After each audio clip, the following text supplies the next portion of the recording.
Having studied the rich and studied the poor on my own journey as an individual, I came to the conclusion that the rich are different from the poor. And it's an open secret. Everybody knows that rich people are different from poor people. But I've identified 7 major gaps between the rich and the poor. And once we are able to identify these gaps and we do what we are supposed to do to bridge this gap, I believe with the whole of my heart, and I have testimonials to prove it, anybody can change their life in 5 years. Number 1 is the knowledge gap. The knowledge gap. The knowledge gap. Rich people are always looking for knowledge and information. Poor people see information as being too expensive. Listen, I was in 2 international, I did 2 global tours last year, and I went to a lot of leadership conferences, but I went to 2 international global leadership conferences last year, one in April and one in August. Guess what? When I landed in Dallas at the auditorium for the first event, as I was entering the hall, people started coming to me. Oh, hey, welcome, sir. Are you a speaker? Are you a speaker? I said, no, I'm not speaking. I'm here. He said, you came to listen. I said, what did you come to do? Are you a speaker? They say, at your level. At your level. I said, I have to keep learning. You think it's a joke? No. I paid my way. I paid VIP. I went there. I sat down. I learned for days. Many people came to meet me. Can I take picture? Can I do this? Fast forward, August. I was in Chicago for another one. How are you? How are you? You are here again. I said, you too, you are here again. One of those that met me was a pastor from Ibadan. We met in the April one. He came again, August. We met again. He said, Baba, you are here. I said, you won't call? Because that's how you will sit down and they'll be fooling you. Common sense guru, common sense guru, common sense guru. And you'll be deceiving yourself. And everybody will be getting knowledge and be getting knowledge and be rising. And then one day you'll be a spectator. Have you not heard that all the footballers in the field that are active footballers today, the only guarantee that they can continue to enter that field for free is to become a coach? Because if they don't become a coach, one day they will pay to enter the same stadium where they played to watch other people play. So number 1 gap is knowledge. Put a bunch of banana on the table and $10,000 in front of a monkey. 100% of the time, the monkey will choose the banana. Why? He doesn't know better. Because he don't know that if you choose $10,000, you can have a plantation. Put books, seminar, information, or money in front of a poor man. The poor man will choose money every time. But not knowing that if you don't have the wisdom to manage the money, you become Jumoke money bread. Hello? But guess what? If you put money and knowledge and information in front of a rich man, the rich will always choose knowledge. Because they know that the more you know, the more you grow. The more you learn, the more you earn. That your earning capacity is determined by your learning capacity. So make up your mind. Number 2, the mindset gap. The mindset of the rich and the poor is not the same. The mindset of the rich and the poor is not the same. The mindset gap. So one of the gaps that needs to be bridged is that you need to move from poverty mindset to possibility mindset. You need to move from scarcity mindset to abundance mindset. One of the mindsets of the poor is that enough to go around. And because you believe that there is not enough to go around, which is called the scarcity mentality, you become desperate and you become bad because you think that just because somebody else has gotten their own, they have deprived you of the possibility of getting your own. Because in your mind, If this one eats now, that means some of us will not eat. Oh, so you go into crabology to stop people from eating. Have they not been eating the national cake for 60-something years? Cake finish. No, they finish. I don't know how old many of you are, but you know that there was a time when in Nigeria, when you listen to the news, the people that were newscasters, when they want to talk about corruption, they'll be saying that he stole 700,000 naira. You know that's the news, 700,000 naira, and everybody will say, yes. Then at the point, he stole 70 million. Now, it's not even naira, dollars. Mindset. Have you noticed that? Look, when we say the mindset between the rich and the poor, there are people that have money, but they are poor. They are so poor that all that they have is money.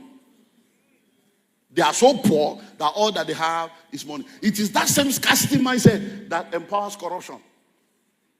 Get all you can all you get. So they steal money they cannot spend. They keep it in places they cannot access. So that in their mind, they will just be telling themselves, at least something is here. Because they don't have any way out. So you need to work on your mind.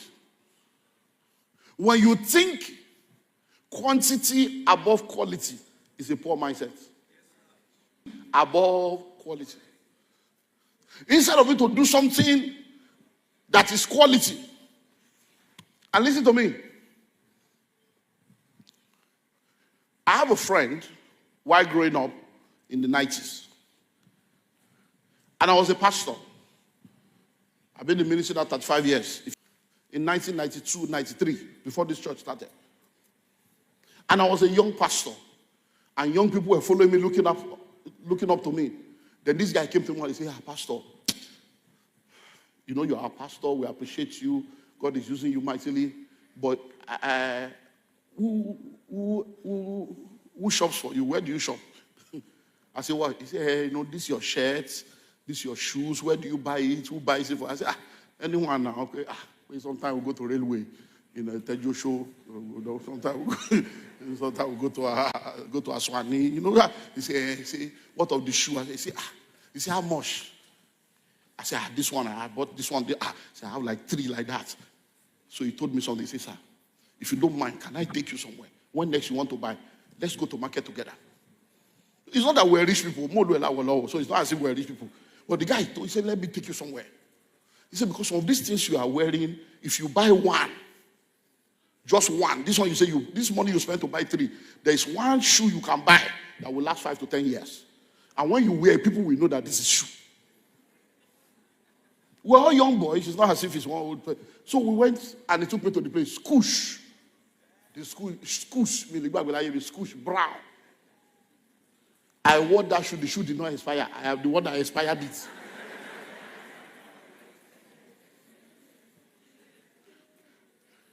If you know in those days, I don't know if it still exists now, there used to be a place they call Mandilas. Some people, they will have shirts, stash, very proud shirt like that, an arrogant shirt.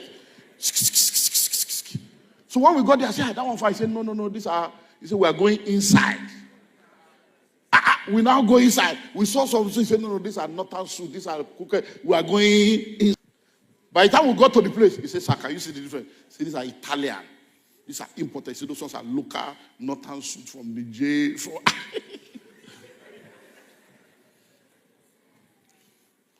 By the time I wore the shirt, wore the shoe, even me, I felt that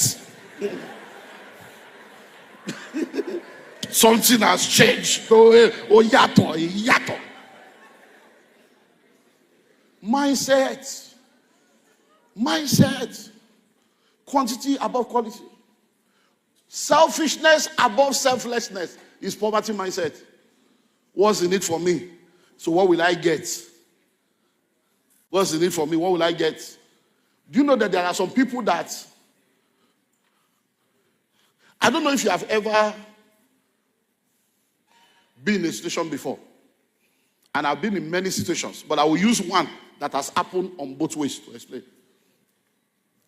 I was stranded alone in the car one day. The tire had an issue, and I needed to change the tire.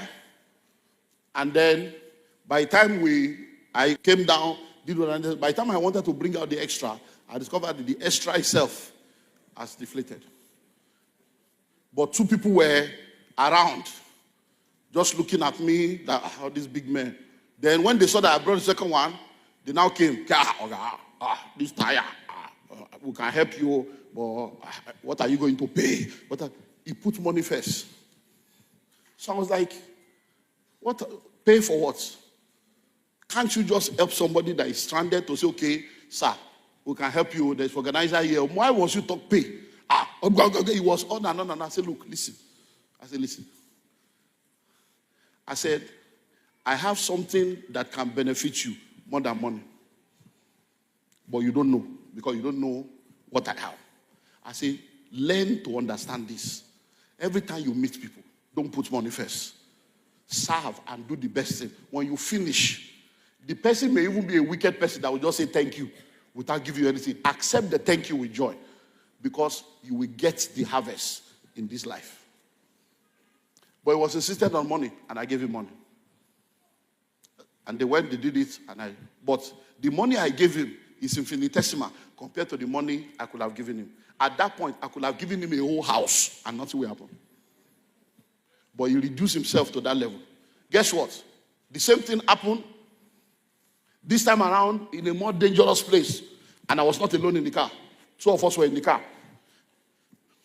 And where it happened, I saw some guys. They just started coming out from under the bridge. From a normal human being Nigerian sense, I told the guy sitting next to me, I say, this thing can pray. Let's begin to pray in the Holy Ghost. Let's trust God for faith. Okay, but guys want he. True life story. But when they came there, hey, anything that, so I said, no. Hey, Baba. Nobody mentioned money. Nobody said anything about money. And I kept thinking, me that was already thinking of praying the Holy Ghost. These people are even more holy. They did everything. And when they finished, Baba, I can share your boy, I share your bruku, situation of the country. To bless our boys, anything for the boy. I said, hey, how many of you, what is it? So, I don't know how much was the money that was in my pocket, but I said, does any of you have account? I transferred 2 million on that spot to them. Years ago, 2 million. I said, take a joke, okay, address me later, because they did not ask for money. I was surprised. Pleasantly so. So, mindset, many of you, your mindset, you have insulted your destiny. You have charged your destiny helper.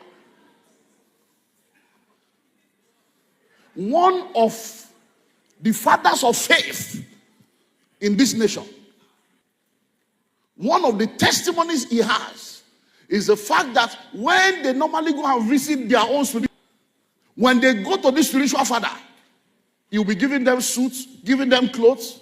When it comes to it, he says, no, I don't want anything, sir. I'm okay, sir. It's what you carry that I want. I don't want suit. I don't want whatever you are doing that is producing this result. That's what I want. Among all his friends and colleagues that used to go there, today, he's still above all of them. Why? He got the real thing. He wants to charge and collect money, or do you want a blessing? One of my sons and mentees is in this house.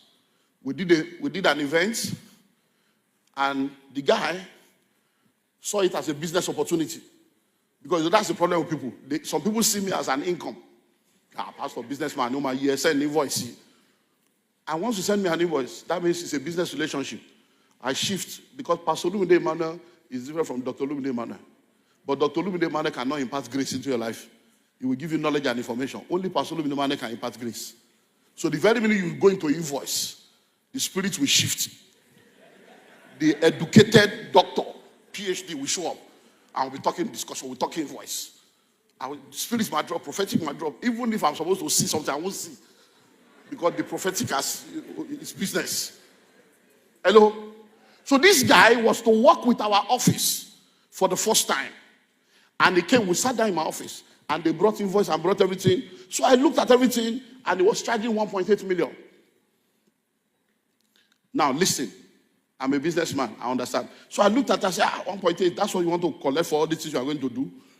I said, I hope you know that what you want to do, I can do it by myself. He said, of course, sir, Daddy, of course. I said, I hope you know what you want to do. There are many people that I know that can do it. But it's just that I've seen something you said, I see something you did. I said, let me just try this one. I want to ask you a question. Will you want me to pay you, or you want me to bless you? I said, because this is the first time you are working with me, and you are a member of my church, so you are actually my son. But I want to give you an opportunity to make a decision today, because the decision you make now will determine our relationship going forward.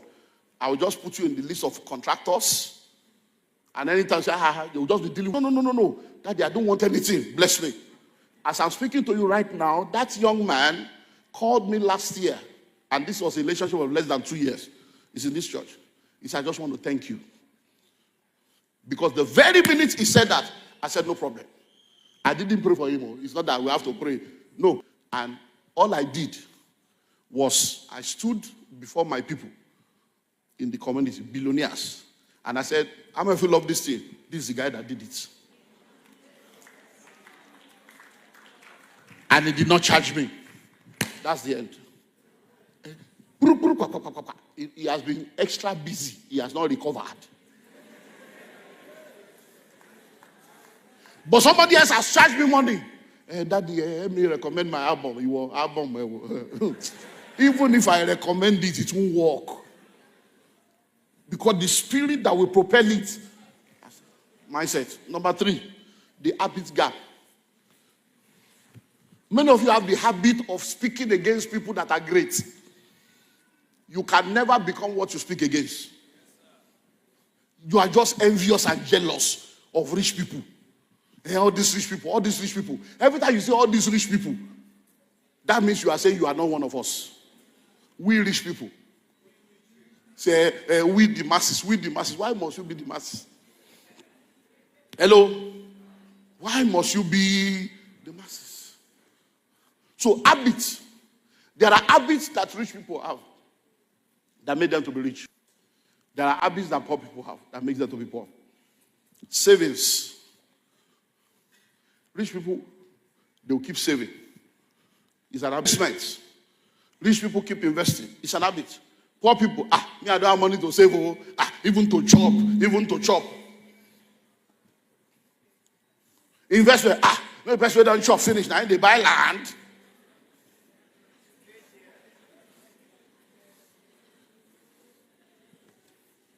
The only house in your other house was the only house that came to his rescue. Like they have said over and over again, the bar for he ended at is where he should have started. Hello? If he had gone to Ibafo, that time, a plot of land in Ibafo was 5 naira or 20 naira. He would have bought 1 acre for 100 naira. Hello? My mentor has 1,000 acres in that place. He bought it 6,000 naira per acre. That's 1,000 naira per plot. They are still selling now. One plot. Now, how much is one plot? In Ile, 12 million. One plot. That was 1,000. So, he could have gone there to buy. This place you are sitting in now, we bought this place for 70,000 naira. Ibitajoku say 70,000 per plot. Today, if you have 40 million, it's not available on this street. 40 million. So, savings is an habit of the rich. Not saving is an habit of the poor. Investing is an habit of the rich. Not investing is an habit of the poor. So what is your habit? Rich people have the habit of reading. The habit of developing themselves. Poor people, So habits is another gap. When you sit down with a rich man, sit down with a wealthy man, they will tell you of specific regimen, specific habits that they have. When I came in this morning, the press people came for the interview around 8 a.m. And one of them that is used, is one of those that know me, say, say, are we going up? I say, no, we are using here, we're not going up.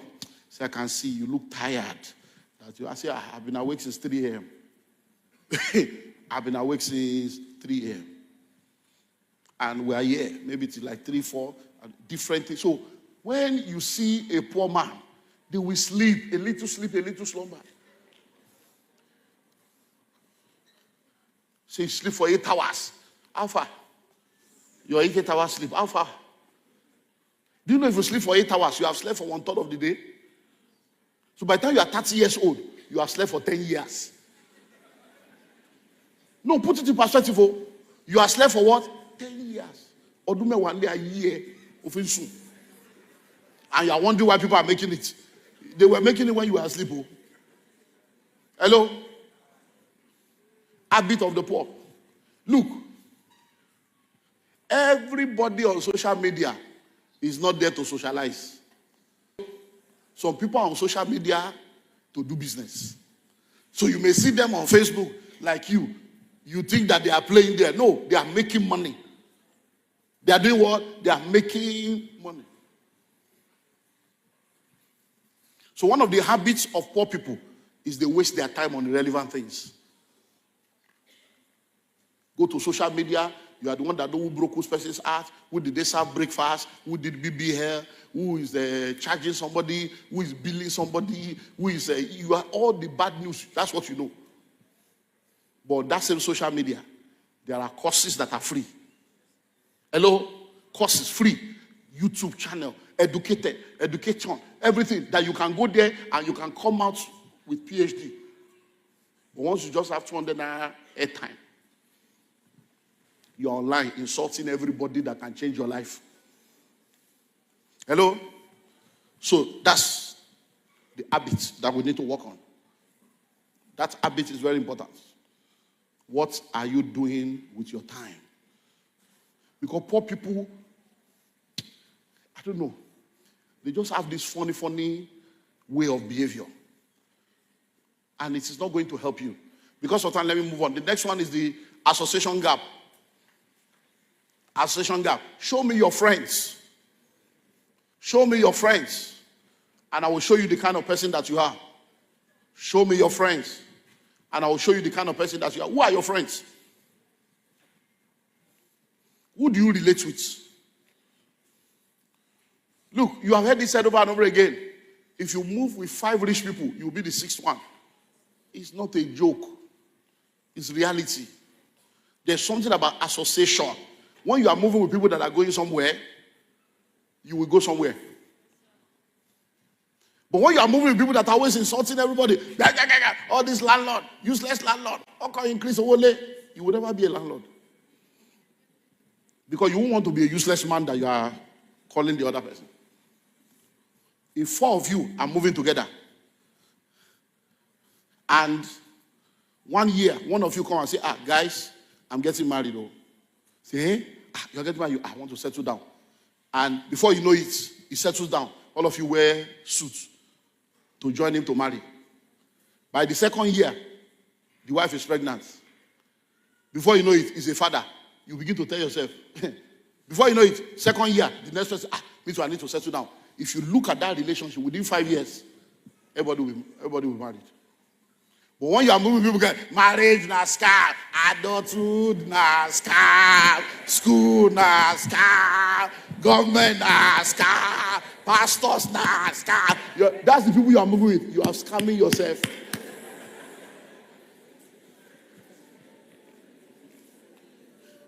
If you move with people that are investing, knowledge, seminar, this one, they say, seminar, Dr. Olumide, 4 of them will have come here. People will come.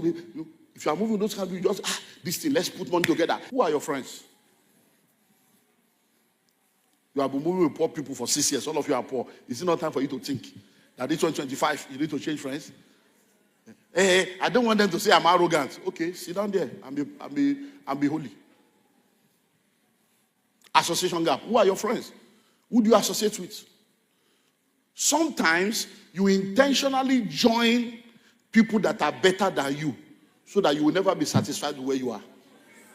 It's an intentionality. I've spoken to you about the Billionaires Conclave. One thing that thing does, when people see 30-something-year-old boy, they are not doing Yahoo, they are not doing fraud. They are like, in this same Nigeria, your brain will change. There are people that came in there, the first year, they could not pay the money. They say, can I pay instrumentally? Hello? I say, you can't pay instrumentally. If you cannot pay once, you are not qualified to be here. Go and do the general one. Hello? But the same people, in 1 year, in 2 years, their story has changed. So, association. Association. I can tell you testimonies upon testimonies upon testimonies upon testimonies.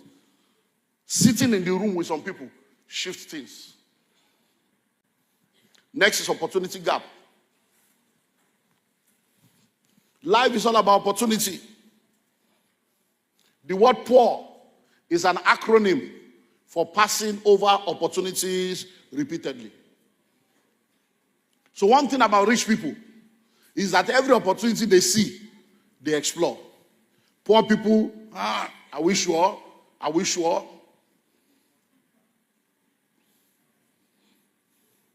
I went to one of our estates yesterday. We have 2 estates on that road. One on this side, 50 acres. One on this side, 100 acres. And the manager said to me yesterday, he said, Pastor, that some people have been coming that they want to buy countryside. But they said they want to know the office. They want to know the office. That's when they came here. They were telling me, where is the office? Yeah, I said, is this an office? Is this an office? It doesn't look like an office. This is what I was telling them. I said, so I said, what do you think we should do?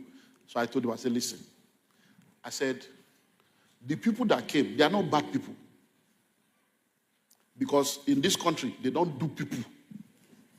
They have duped people. And people have suffered enough. Money is not easy to come by. Hello? So I say, what you are going to do is tell them the truth.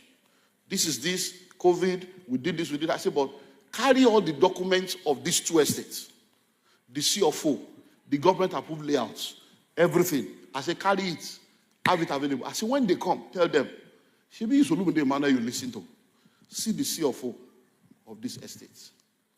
See somebody that has this one. You heard he say, if you is official, look, the whole of this estate that we get out. And we are the one now telling you, come and buy another one. This one you are in, that's how it started. I say, then leave them to make up their mind. I say, because it is office they have used to dupe them. They are still looking for. In those days, the key to 419 is packaging. When you enter there, by the time you see the setup, you will drop money. I say, that's what they want. I say, we don't operate like that. Instead of doing office that will look fine and look, I will do it again. I've done it before. Let me do something that will be on ground. So what am I saying? There are opportunities that this world presents to you. There are opportunities that life will present to you. Opportunity will not always be there. Opportunities are cyclical. They come over and over again. They come, they go, they come, they go. But some opportunities are once in a lifetime opportunity. Some opportunities, when they go, it can be 10 years before you get it again. 10 years. So, why are rich people rich? Opportunity. Opportunity. Opportunity. Then, after a year or so, 100. The last set we bought was for 250 per plot in this place. I stood on the pulpit. The church used to be half like this. The pulpit was like this. I used to face this place. And I told them, I said, church, all this area, when we came here, this place was a dunghill. Dunghill. In this place, when you put a rod inside, it's 7 feet plus, almost 8 feet of water. This place you are sitting in. Yeah. So I told people, we could not access this place. We had to be clearing road to get here. So I told people, I said, look, this place, by virtue of our presence, this is going to become a city. The whole world will gather here. That there's going to come a time when to get a plot here, you go to the avenue. So I want to advise you, my members. If you have 70,000, 100,000 now, start buying all the land in this area so that outsiders will not come and benefit from the development we are bringing here. That was my announcement to the church. Guess what? That same Sunday, some people were talking. They didn't know I was coming. And this was their result. Pastor, is on law. So that I build the church here.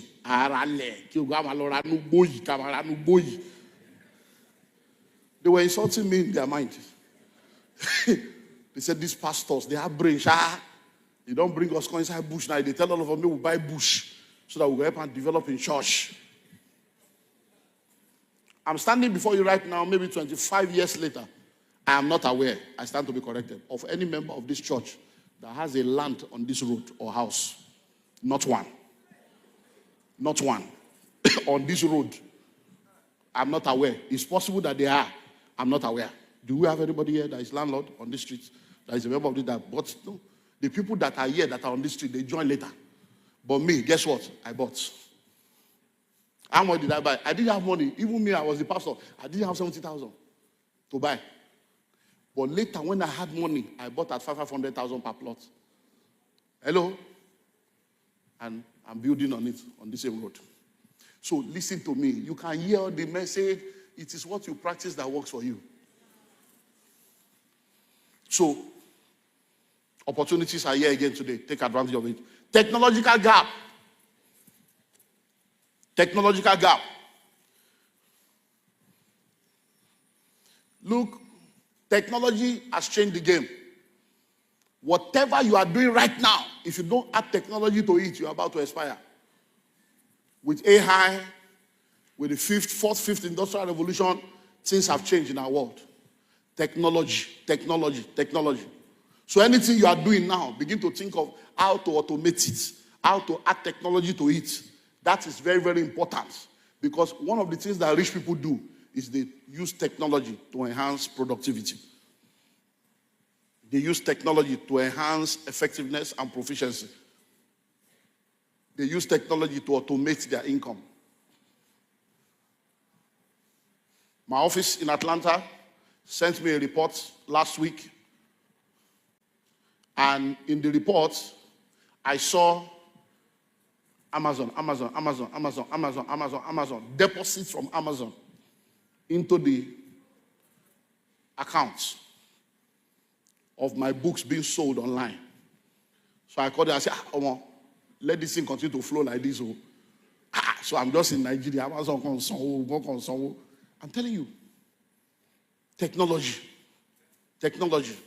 So I don't know what you are doing, but one of your assignments this year will be, how can I automate what I'm doing? What technology can I deploy to increase the efficiency, the productivity, and the proficiency of what I'm doing? And go ahead and do it. And finally, the grace gap. Everybody that spoke about Yoda spoke very well. But nobody mentioned village people. Nobody mentioned village people, because we know that many times when people say village people, there's no village people anywhere. It is lack of doing what is supposed to be done that produces the village people. But people of God, I can tell you for free, you are either in the secret court or you are in the secret place. Kirakita dollar. Hello? It's not by grigaga. There's something called the grace of God. You make the little things I do be like saying a big thing. Oh, your grace makes the difference. Just they embarrass me. Oh, I like it. Oh, ẹni tó bá dojú kọ mí, ababa mi nílé. Ẹni tó bá roku kàn mí, ababa mi. I get back, Hey, I know they walk alone. I walk with God the Father, walk with God the Son, walk with God the Spirit. One thing that separates the rich from the poor is grace. Hello? Grace. Grace delivers from disgrace. Grace empowers for the race. Grace releases favor. It is not because you are the most intelligent. It is not because you are the most hardworking. You are either in the secret court or you are in the secret place. Everybody is using something. Just be sure that the one you are using is the right one. There was no grace on the life of that man. Hello? He needed to have a dimension of grace operating in his life that will have helped to solve some problem. So, I don't want to go into different aspects of this issue of grace. But let me tell you something. Go and study every rich and wealthy man or woman that you know. Whether they are born again or not, you will see the hand of grace. You will see that there's something that you can't put one on one. You will see that that's what we call the grace of God. You will see that there's something that this person was just helped. That's what many of you call luck. Oh. Say it was lucky. No, it's just a grace. And guess what? The grace of God has appeared to all men. That grace is available to anybody that is ready to receive it and partake of it. So, these are the gaps between the rich and the poor.